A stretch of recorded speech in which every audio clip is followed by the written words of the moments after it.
Yeah, what a special day, down here in Miloli'i. A day that started and was planned many, many years ago by two individuals, Ira K. Kalua Sr. and my dad, Gilbert Kahele, that dreamed about this day and dreamed about the restoration of these two beautiful, beautiful and very special and historic, koa canoes, the Malolo and the Nai'a. Putting together the story of the Malolo is almost like trying to put together a puzzle. Everyone has different variations of Malolo and where she went and what she did. There's a couple things we know.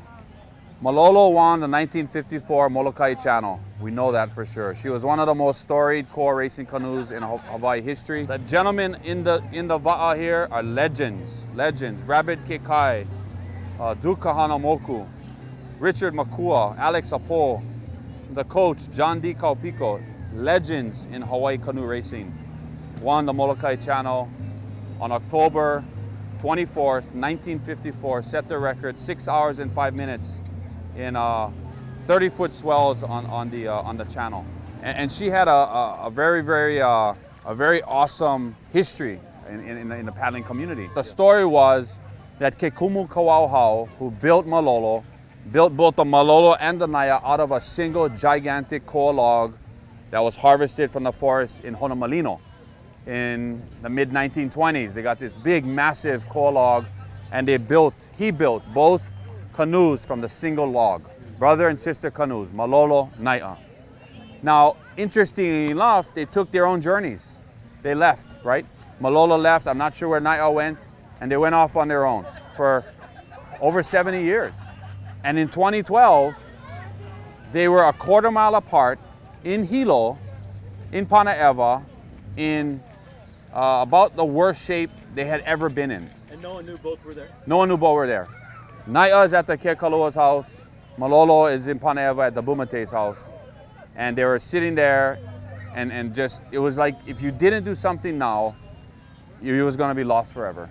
What ended up happening was Malolo became obsolete in the 70s and the 80s. As koa canoes got longer, koa canoes got heavier, Malolo, who was built at 33 feet, became obsolete.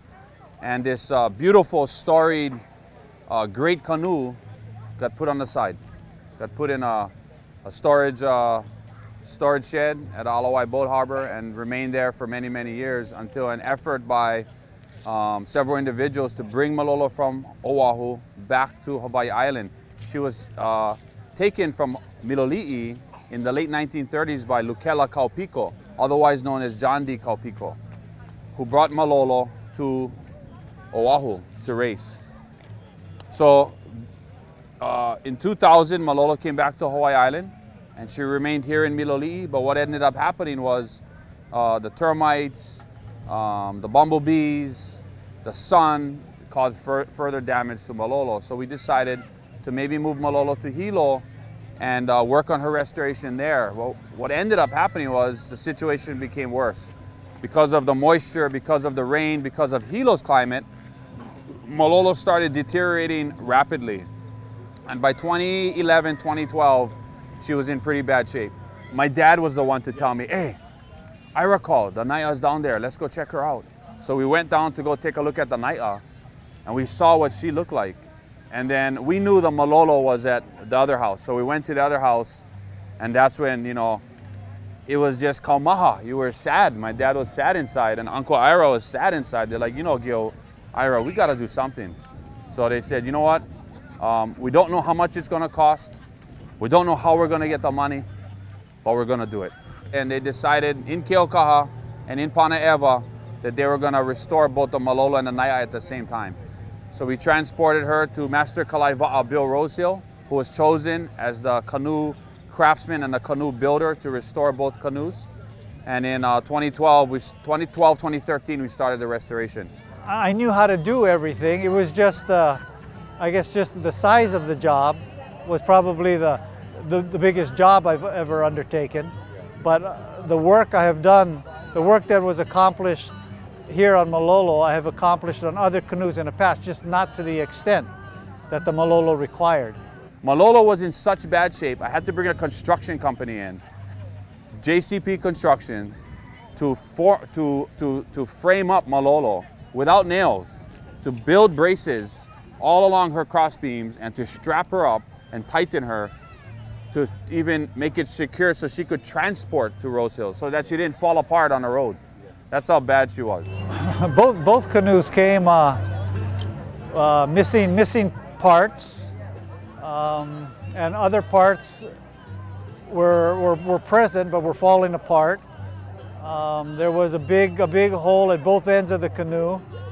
The rear manu was half dry rotted off. The front manu was missing. I think there's only one of the two vies were left in the canoe, and I think there was only one seat.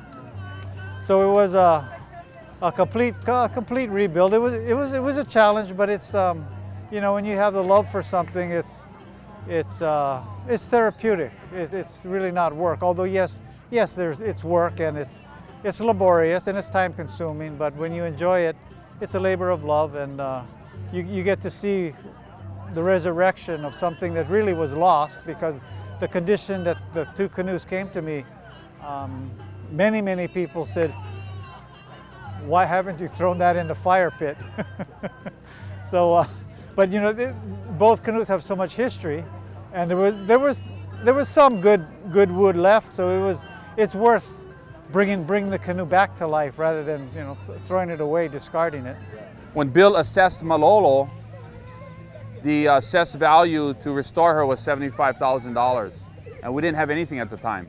So Pa'apono Miloli'i led a grassroots grant writing, organizing effort, and we started sending out grants. And through the Hawaii Tourism Authority and their culture grant and the Hawaii Community Foundation, we were able to raise $45,000 towards their restoration. The Hawaii Canoe Racing Association and the Moko Hawaii donated another $5,000. And then a private and very special individual who would rather remain anonymous donated the other $25,000. And with that, we were able to restore Malolo and bring her back today. We had a decision because you can buy a koa canoe for about $100,000 to $125,000. You're gonna wait probably 2-3 years. So should we buy another koa canoe, or should we put that money into Malolo and bring Malolo home so she can be part of this village, this community, and the Miloli'i Canoe Club, so they could have their own koa canoe? And that's what we decided to do. The owner of the Naya, Ira Kekaulua Sr., since his canoe was in my shop several years before Miloli'i, his dream was to have his canoe restored, and because it was built here, he wanted to have his son and his son's crew paddle it around the point and bring it in and rededicate it back to the water and have a big paina down here with the village people. So when Kai got a hold of me to restore Malolo, I shared Ira Kekaualua's dream with Kai, and he went with it. So we did the same thing with both canoes this morning. Not too much of a talker, so it's been a privilege and an honor just to come over here on this special this, to me, I call this sacred ground. Like what Kai said, the last of the Hawaiian fishing village. It's an honor for bringing our boat, our va, back here and just spend the moment and the day with all you guys. Mahalo plenty. Like I said, I don't talk too much. Mahalo. And for my father and my mom down there, thank you guys so much. Thank you. So the kahu who blessed appropriately, who blessed both va'a, is Mahina Kaupiko, whose relative John D. Kaupiko, you know, took Malolo to Oahu. Is this va'a my ka'i? Hi. My ka'i. So very appropriate. Mahina is Uncle Willie Kaupiko's son. He's Kaimi's brother. And he is the kahu for Haole Kamanao Church down here in the village. And the Malolo project wasn't just about restoring the canoes. It was about bringing children and keiki from all over the island, not only from Miloli'i, but from Hilo, from Kona, from Puna, to bring them to Rose Hills Workshop and spend time with him and learn from him, and almost treated as alaka'is or apprentices, as they learned how koa canoe fabrication, koa canoe restoration, traditional koa building techniques happened at Rose Hills Workshop. These are some Miloli'i kids. Through the course of the project, the Malolo project, you know, many, many hands have touched Malolo. It was almost magical to see what happened at Rose Hills Workshop when these groups of kids would come in and spend a whole day with him sanding and working on the restoration.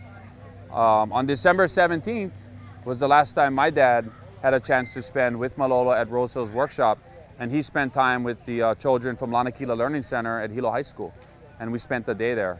And that was the last time we spent, or my dad spent with Malolo. And this was his paddle. Obviously, it's not like modern day paddles today, but this is what my dad used.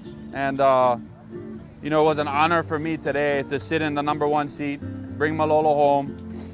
And you know, in honor of my dad, we put a plaque here for him. You know, he would have been here today. He's not here with us physically, but he's here in spirit, as well as many, many other kupuna that looked forward to this day, the return of Malolo and the return of Nai'a to Miloli'i. Oh, this is racing, bro. This is racing, yeah. And we hope when she's out on the water and she lines up for her first regatta, and she flies like Malolo, the flying fish. Right. That's it, bro.